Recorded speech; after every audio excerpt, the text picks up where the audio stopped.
maxamed kaahin axmed wasiirka wasaaradda arrimaha gudaha Somaliland oo maalmihii u dambeeyayba ku sugnaa degmada Celaf Weyn ee gobolkaasi Sanaag oo ahaa meelihii ugu dambeysay ay ka dhacday colaadihii soo noqnoqday ee sababay dhimashada iyo dhaawac ayaa ka warramay halka ay howlaha nabadeyn ay u marayaan waqtigani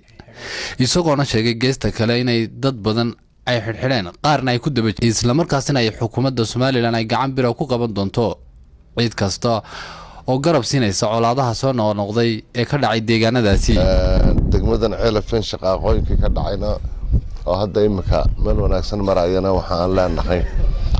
ilaahay hay naga dimiyo shaqaaqooyinka dadka colaadda horinayana waxaanu leenahay ilaahay ka boqol dadka dhibaatada iyo dhibta ka daaya arrimo dooraba halka go'aan laga gaaray gudiyadii labada dhinac ee la sukanay si fiican bay u shaqeynayaan kula waxa go'aan lagu qaadanayaa oo lagu qaatay waa awaamiirtoodina la sii daayay in cid allaaliye cidii nabadgelyo daro maxaan ku dhahdayay ku dhaqaaqda gacmaha laga qabto oo ummadda laga qabto haddii halkan ku xidhan hadda qaar hore ayaa la gudbiyey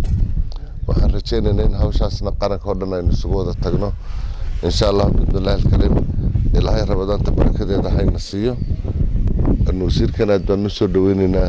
asalaamu calaykum waraxmatullaahi wabarakaatu hadalkani ka soo yeedhay wasiirka wasaaradda arrimaha gudaha Somaliland maxamed kaahin axmed ayaa ku soo beegmayay xilli uu maanta ku sugnaa xabsiga weyn ee degmadaasi Celaf Weyn halkaasi oo barnaamij lagu magac daray la afur madaxweynahaaga